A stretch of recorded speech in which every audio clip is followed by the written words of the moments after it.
ወደ ቻናላችን ቤተሰቦች እንኳን ወደ ቻናላችን በደህና መጣችሁ። ትናንትናና ከትናንትና ወዲያ የተደረጉ የሻምፒየንስ ሊግ የጥሎ ማለፍ ጨዋታዎች ወደ 16ቱ የጥሎ ማለፍ ጨዋታዎች ያለፉ ክለቦች ታውቋልና በዛሬ ቆይታችንም እነዚህን ጨዋታዎች የምንመለከት ይሆናል። እስከ መጨረሻው ደቂቃ ድረስ አብራችሁ ቆይታችሁ እንድትከታተሉትም በአክብሮት እጋብዛለሁ። ሰብስክራይብ፣ ላይክ፣ ሼር እያደረጋችሁም የቻናሉ ቤተሰብ እንድትሆኑ በአክብሮት እጠይቃለሁ። አሁን በቀጥታ ወደ ጨዋታዎቹ የምናመራ ይሆናል። በመጀመሪያ ማክሰኞ ዕለት የተደረጉትን ጨዋታዎች እንመልከት።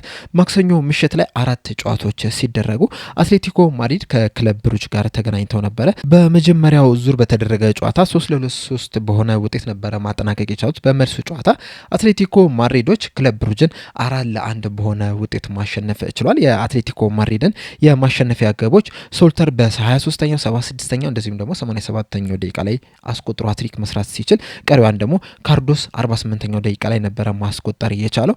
የክለብ ብሩጅን ብቸኛ ግብ ኦርዴዚን በ36ኛው ደቂቃ ላይ ማስቆጠር ችሏል። ድሉንም ተከትሎ አትሌቲኮ ማድሪዶች ወደ 16ቱ የጥሎ ማለፍ ጨዋታ ማለፋቸውን ማረጋገጥ ችሏል። በ16ቱም የጥሎ ማለፍ ጨዋታ የእንግሊዝ ክለብ የሆኑትን ወይ ቶተናምን ወይም ደግሞ ሊቨርፑልን የሚያገኘው ይሆናል። በሌላ በተደረገ ጨዋታ ባየር ሊቨርኩሰን ከኦሎምፒያኮስ ጋር 0-0 በሆነ ውጤት ማጠናቀቅ ሲችሉ በድምር ውጤት ባየር ሊቨርኩሰኖች ኦሎምፒያኮስን 2-0 በሆነ ውጤት በማሸነፍ ወደ ቀጣይ ዙር ማለፍ ችሏል። በዚህ ጨዋታ ላይ እንግዲህ ኦሎምፒያኮስ ኳሱን በመያዝ ደረጃ በጣም የተሻሉ ቡድን የነበሩት በኤክስፔክትድ ጎል ደረጃ ባየር ሊቨርኩሰኖች በጣም የተሻሉ የነበሩት፣ ነገር ግን በሙከራና ኢላማውን በጠበቀ ሙከራ ግን ሁለቱም ቡድኖች ተመሳሳይ የሚባሉ ውጤትን ነበር ማስመዝገብ የቻሉት። ሁለቱም 7 ጊዜ መሞከር ሲችሉ አንዳንድ ደግሞ ኢላማውን የጠበቀ ሙከራ ማድረግ ይችላል። ነገር ግን ብዙ ትልልቅ እድሎችን በመፍጠር ባየር ሊቨርኩሰኖች በጣም የተሻሉ ቡድን የነበሩ 3 እድሎችን መፍጠር ችሏል። በ16ቱም የጥሎ ማለፍ ጨዋታ የሀገሩን ክለብ የሆነውን ባየር ሙኒክን ወይም ደግሞ አርሰናልን የሚገጥሙ ይሆናል። ኢንተር ሚላን ከቦዶ ግሊምት ጋር ባደረጉት ጨዋታ ቦዶ ግሊምት በኢንተር ሚላን ሜዳ 2-1 በሆነ ውጤት ማሸነፍ ችሏል። በድምር ውጤትም 5-2 በሆነ ውጤት በማሸነፍ ወደ ቀጣይ ዙር ማለፋቸውን ማረጋገጥ ችሏል። ቦዶ ግሊምቶች በዚህ የሻምፒየንስ ሊግ ሲዝን ላይ በጣም አስደናቂ የሚባል እንቅስቃሴን እያደረጉ ነው የሚገኙት። ከዚህ ጨዋታ በፊት ያደረጉትን 3 የሻምፒየንስ ሊግ ጨዋታዎች እንኳን ስንመለከት ኢንተር ሚላንን 3-1፣ አትሌቲኮ ማድሪድን 2-1 እንደዚሁም ደግሞ ማንቸስተር ሲቲን 3-1 በሆነ ውጤት ማሸነፍ ችሏልና በጣም አስደናቂ የሚባል ቡድን መሆናቸውን እንግዲህ ያስመለከቱ ይገኛል። በዚህ ጨዋታ ላይም ቦዶ ግሊምቶች 2-1 በሆነ ውጤት ነው ኢንተር ሚላንን ማሸነፍ የቻሉት። የቦዶ ግሊምትን የማሸነፊያ ግቦች ሂዩጅ በ58ኛው ደቂቃ ላይ፣ ኢቭጀን በ72ኛው ደቂቃ ላይ ሲያስቆጥሩ የኢንተር ሚላንን ብቸኛ ግብ ባስቶኒ 76ኛው ደቂቃ ላይ ማስቆጠር ችሏል። ቦዶ ግሊምቶች ማሸነፋቸውን ተከትሎ ወደ 16ቱ ማለፋቸውን ሲያረጋግጡ በ16ቱ የጥሎ ማለፍ ጨዋታ ደግሞ ከማንቸስተር ሲቲ ወይም ደግሞ ከስፖርቲንግ ሊዝበን አንዱን የሚገጥ ይሆናል። በዚህ ጨዋታ ላይ ኢንተር ሚላኖች በጣም የተሻለ እንቅስቃሴን ማድረግ ችሎ ነበር። 71% ኳሱን ይዟል። 2.29 ኤክስፔክተድ ጎል ማስመዝገብ ችሏል። 30 ሙከራ አድርጓል። 7ቱ ደግሞ ኢላማውን የጠበቀ ሙከራ ነው የነበረው። የቦዶ ግሊምትም ስንመለከት 1.74 ኤክስፔክትድ ጎል ነበረ ማስመዝገብ የቻሉት። 7 ሙከራ ብቻ ነው ያደረጉት። ከነዚህ 7 ሙከራዎች ግን 5ቱ ኢላማቸውን የጠበቀ ሙከራ ነው የነበረው። እንደዚሁም ደግሞ ትልልቅ እድሎችን በመፍጠር ደረጃ ቦዶ ግሊምቶች በጣም የተሻሉ ነው የነበሩት። 3 ትልልቅ እድሎችን መፍጠር ሲችሉ ከነዚህ 3 ትልልቅ እድሎች ደግሞ ሁለቱን ወደ ግብነት መቀየር ሲችሉ አንዱን መሳት ችሏል። ኢንተር ሚላኖች በበኩላቸው 2 ትልልቅ እድሎች ነበር መፍጠር የቻሉት። ከሁለቱ ደግሞ አንዱን ወደ ግብነት መቀየር ችሏል። በሌላ ጨዋታ ኒውካስል ዩናይትድን ኳራባገን 3-2 በሆነ ውጤት ማሸነፍ ችሏል። የኒውካስል ዩናይትድን የማሸነፊያ ግቦች ቶናሊ በ4ኛው፣ ጆሊንግተን በ6ኛው እንደዚሁም ደግሞ ቦትማን በ52ኛው ደቂቃ ላይ ሲያስቆጥሩ የኳራባገን ግቦች ዱራን በ51ኛው ደቂቃ ላይ፣ ጀፍር ኩሊዘን በ57ኛው ደቂቃ ላይ ማስቆጠር ችሏል። ኒውካስል ዩናይትዶች በድምር ውጤት ኳራባገን 9-3 በሆነ ውጤት በማሸነፍ ወደ ቀጣይ ዙር ማለፋቸውን ማረጋገጥ ችሏል። በዚህ ጨዋታ ላይ እንግዲህ ኒውካስል ዩናይትዶች በጣም የተሻሉ ቡድን የነበሩት 65% ኳሱን ማዝ ሲችሉ 2.66 ኤክስፔክትድ ጎል አስመዝግቧል። 19 ሙከራ ማድረግ ችሏል። 8ም ኢላማውን የጠበቀ ሙከራ ማድረግ የምችለው ነበረ። 5ም ትልልቅ እድሎችንም መፍጠርም እችለው ነበርና በአጠቃላይ እንግዲህ ኒውካስል ዩናይትዶች በሙሉ ብልጫ ወደ ቀጣይ ዙር ማለፍ ችሏል። በቀጣይም በ16ቱ የጥሎ ማለፍ ጨዋታ ቼልሲን ወይም ደግሞ ባርሴሎናን የሚገጥሙ ይሆናል።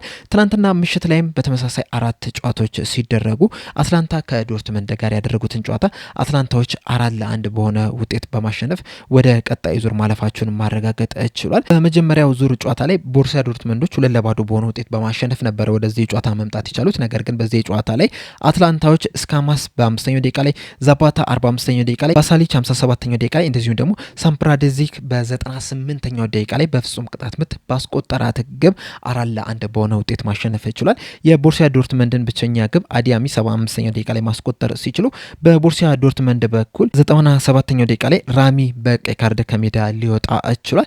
ውጤቱንም ተከትሎ እንግዲህ አትላንታ ወደ 16ቱ የጥሎ ማለፍ ጨዋታ ማለፋቸውን አረጋግጧል። በዚህም የጥሎ ማለፍ ጨዋታ ከአርሰናል ወይም ከባየር ሙኒክ አንዱን የሚገጥሙ ይሆናል። በዚህ ጨዋታ ላይ አትላንቶች በጣም የተሻሉ ቡድን የነበሩት፣ ኳስ በመያዝ ደረጃ ቦሩሲያ ዶርትመንዶች የተሻሉ ነው የነበሩት 56% ኳሱን መያዝ ሲችሉ፣ ነገር ግን ወደፊት በመሄድ ደረጃ በማጥቃት ደረጃ ግን አትላንቶች የተሻሉ ነው የነበሩት። 2.93 ኤክስፔክትድ ጎል ማስመዝገብ ሲችሉ 15 ሙከራ ማድረግ ችሏል። 9 ኢላማውን የጠበቀ ሙከራን የነበረው 5 ትልልቅ እድሎችን መፍጠር ችለው ነበረ። ከነዚህ ትልልቅ እድሎች ደግሞ 3ቱን ወደ ግብነት ሲቀይሩ 2ቱን ሊስቱት ችሏል። ቦሩሲያ ዶርትመንዶች በአንጻሩ 0.93 ኤክስፔክትድ ጎል ብቻ ነው ያስመዘገቡት። 7 ሙከራን ያደረጉት፣ 4ቱ ኢላማውን የጠበቀ ሙከራን የነበረው፣ 3 እድሎችን መፍጠር ችለው ነበር ትልልቅ የሚባሉ፣ ነገር ግን 3ቱንም ሳይጠቀሙበት ቀርቷል። በመጨረሻም አትላንታዎች 4-3 በሆነ ድምር ውጤት ወደ ቀጣይ ዙር ሊያልፉ ችሏል። በሌላ በተደረገ ጨዋታ ጁቬንቱሶች ጋላታሳራይን 3-2 በሆነ ውጤት አሸንፈው መውጣት ችለው ነበረ። ነገር ግን በድምር ውጤት 7-5 በሆነ ውጤት ተሸንፈው ወደ ቀጣይ ዙር ማለፍ ሳይችሉ ቀጥቷል። በመጀመሪያው ዙር ጨዋታ ላይ እንደምታስታውሱት ጋላታሳራዮች ጁቬንቱስን 5-2 በሆነ ውጤት አሸንፈው ነበር መውጣት የቻሉትና በዚህ ጨዋታ ላይ በሙሉ 90 ደቂቃ ጁቬንቱሶች 3-0 መምራት ችለው ነበረ።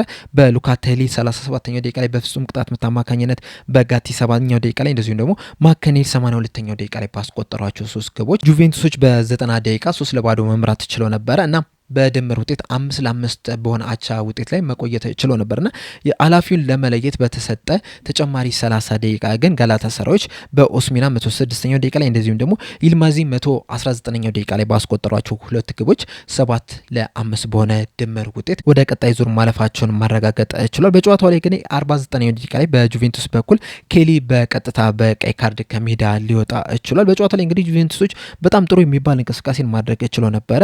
አቻም ወደ መሆን የሚችሉበትም አጋጣሚ መድረስ ችለው ነበር። ቀደም እንዳልኳቸው 5-2 በሆነ ሰፊ ውጤት ነበር በመጀመሪያው ዙር ተሸንፈው የወጡት። እንደዛም ቢሆንም ግን ቀይ ካርድም ወጥቶባቸውም ቢሆንም ግን በ90 ደቂቃ ውስጥ 3-0 መምራት ችለው አቻ መሆን ችሎ ነበረ። ነገር ግን ያንን ውጤት ሳያስጠብቁ መውጣት ችለው በጨዋታው ላይ እንግዲህ ያደረጉትን እንቅስቃሴ ስንመለከት ጋላታሳራይ ኳስ በመያዝ ደረጃ የተሻሉ ነው የነበሩት 53% ኳሱን ይዘው ነበር። ነገር ግን በሙከራ ደረጃ ግን ጁቬንቱሶች በጣም የተሻሉ ቡድን የነበሩት። ይህንንም ጨዋታ አሸንፈው መውጣት ይገባቸው ነበር። ምክንያቱም ኤክስፔክትድ ጎሉን ስንመለከት ራሱ 5.2 ነው የነበረውና በጣም ትልቅ የሚባል ኤክስፔክትድ ጎል ማስመዝገብ ችሏል። 28 ሙከራዎችን ማድረግ ችሏል። 9 ኢላማውን የጠበቀ ሙከራን የነበረው እንደዚሁም ደግሞ 8 ትልልቅ እድሎችን መፍጠር ችለው ነበረ። ከነዚህ 8 ትልልቅ እድሎች ግን 5ቱን ሊስቱ ይችላልና ይህንን ስንመለከት ጁቬንቱሶች በዚህ ጨዋታ ላይ ሙሉ ለሙሉ የበላይነት ማሳየት ችለው ነበረ። ወደ ቀጣይም ዙር ማለፍ ይገባቸው ነበረ። ነገር ግን ያገኟቸውን እድሎች ባለመጠቀማቸው ምክንያት ወደ ቀጣይ ዙር ሳያልፉ ቀርቷል። የጋላታሳራይን ስታት ስንመለከት 2.01 ኤክስፔክትድ ጎል ነው ማስመዝገብ የቻሉት። 16 ሙከራዎችን ነው ማድረግ የቻሉት። 8ቱ ኢላማውን የጠበቀ ሙከራ ነው የነበሩት። 2 ትልልቅ እድሎችን መፍጠር ችለው ነበር። ነገር ግን ሁለቱንም ሳይጠቀሙበት ቀርቷልና እንደ አጠቃላይ ጁቬንቱሶች በጣም የተሻሉ ቡድን የነበሩት። ነገር ግን ደግሞ የተሻለ ቡድን መሆን ብቻውን ምንም ዋጋ የለውም። ያገኛቸውን እድሎች ካልተጠቀምክና ጎሎችን ካላስቆጠርክ ወደ ቀጣይ ዙር አታልፍም። ይህንንም በጁቬንቱስ መመልከት ችለናል። ጋላታሳራዮች እንግዲህ ወደ ቀጣይ ዙር ማለፋቸውን ተከትሎ በቀጣይ ዙር ከሊቨርፑል ወይም ከቶተናም አንዱን የሚገጥሙ ይሆናል። በሌላ በተደረገ ጨዋታ ፒኤስጂ ከሞናኮ ጋር ተገናኝተው ነበረ። በጨዋታው ላይም 2-2 በሆነ ውጤት ማጠናቀቅ ሲችሉ በድምር ውጤት ግን ፒኤስጂዎች ሞናኮን 5-4 በሆነ ውጤት በማሸነፍ ወደ ቀጣይ ዙር ማለፍ ይችላል። በመጀመሪያው ዙር ጨዋታ ፒኤስጂዎች ሞናኮን 3-2 በሆነ ውጤት ነበር ማሸነፍ የቻሉት። በዚህ በመልስ ጨዋታ ደግሞ ከሞናኮ ጋር 2-2 በሆነ አቻ ውጤት ማጠናቀቅ ይችላል። የፒኤስጂን ግቦች ማርኪኒዮስ 60ኛው ደቂቃ ላይ እንደዚሁም ደግሞ ካቫራስኬሊ 66ኛው ደቂቃ ላይ ማስቆጠር ሲችሉ የሞናኮን ግቦች ደግሞ ኩላቺ በ45ኛው ደቂቃ ላይ እንደዚሁም ቴዜ 91ኛው ደቂቃ ላይ ማስቆጠር ችሏል። ጨዋታውን ስንመለከት ፒኤስጂዎች የተሻሉ ነው የነበሩት። ኳስ በመያዝ ደረጃም በጣም የተሻሉ ነው የነበሩት።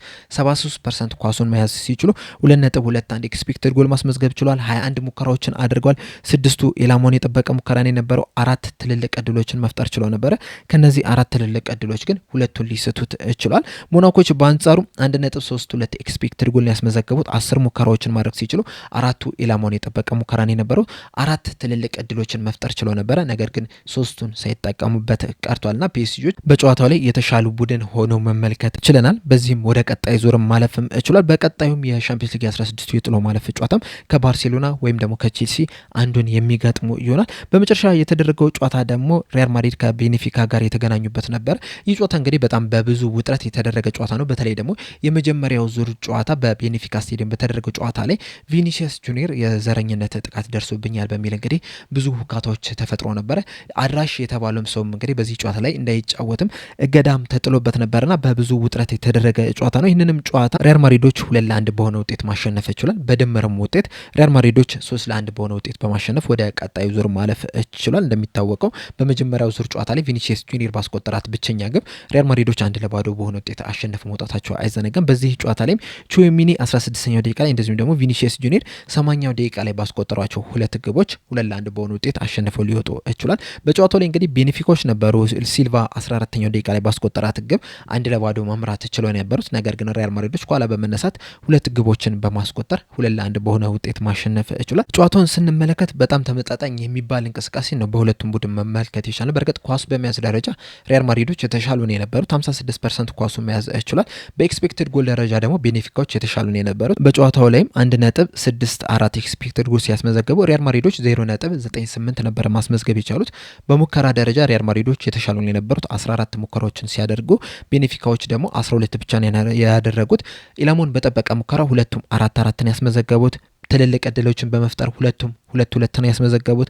እንደዚሁም ደግሞ ሁለቱም አንዳንድ ትልልቅ እድሎችንም መሳት ችሏልና ተመጣጣኝ የሚባል እንቅስቃሴን ማድረግ ችሏል። ነገር ግን ሪያል ማድሪዶች የተሻሉ ክሊኒካል ስለነበሩ በጨዋታው ላይ አሸንፈው ሊወጡ ችሏል። ድሉንም ተከትሎ ወደ ሻምፒዮንስ ሊግ 16 የጥሎ ማለፍ ጨዋታዎች ማለፍ ሲችሉ በዚህም ጨዋታዎች ሪያል ማድሪዶች ወይ ስፖርቲንግ ሊዝበንን ወይም ደግሞ ማንቸስተር ሲቲን የሚገጥሙ ይሆናል ማለት ነው። በአጠቃላይ ማክሰኞና ሮብ በተደረጉ የመልስ የጥሎ ማለፍ ጨዋታዎች 8 ክለቦች ማለፍ ችሏል። እነዚህም ክለቦች ፒኤስጂ፣ ጋላታ ሰራይ፣ ሪያል ማድሪድ፣ አትላንታ፣ ኒውካስል ዩናይትድ፣ አትሌቲኮ ማድሪድ፣ ቦዶ ግሊምት እና ባየር ሊቨርኩሰን ናቸው። እነዚህም የሚገጥሟቸውን ክለቦች ስንመለከት ፒኤስጂ ባርሴሎናን ወይም ደግሞ ቼልሲን፣ ጋላታሳራይ ሊቨርፑልን ወይም ቶተናምን፣ ሪያል ማድሪድ ስፖርቲንግ ሊዝበንን ወይም ደግሞ ማንቸስተር ሲቲን፣ አትላንታዎች አርሰናልን ወይም ደግሞ ባየር ሙኒክን፣ ኒውካስል ዩናይትድ ቼልሲን ወይም ባርሴሎናን፣ አትሌቲኮ ማድሪድ ቶተናምን ወይም ደግሞ ሊቨርፑልን፣ ቦዶ ግሊምት ማንቸስተር ሲቲን ወይም ደግሞ ስፖርቲንግ ሊዝበንን፣ ባየር ሊቨርኩሰን ባየር ሙኒክን ወይም ደግሞ አርሰናልን የሚገጥሙ ይሆናል። የትኛው ቡድን ከየትኛው ቡድን ጋር ይገናኛል የሚለውን በነገው ዕለት ነው የምናውቀው። ምክንያቱም በነገው ዕለት የዕጣ ማውጣት ስነ ስርዓት ይኖራልና በ16ቱ ማን ከማን ጋር ይገናኛል፣ እንደዚሁም በሩብ ፍጻሜና በግማሽ ፍጻሜ ማን ከማን ጋር ይገኛል፣ በየትኛውስ ሜዳ ጨዋታዎቹ ይደረጋሉ የሚለውን ነገር በይፋ የምናውቅ ይሆናል። በእናንተ ሀሳብ ግን የትኛው ቡድን ወደ ቀጣይ ዙር ሊያልፍ ይችላል? ግምታችሁን እንዳለ ኮሜንት ሴክሽን ላይ በመጻፍ አሳውቁኝ። ለአሁን እኔ እዚህ ላይ ያበቃው። በቀጣይ በሌላ እስከምንገናኝ ድረስ ሰብስክራይብ፣ ላይክ፣ ሼር ማድረግ እንዳትረሱ። ቸር ያቆየን።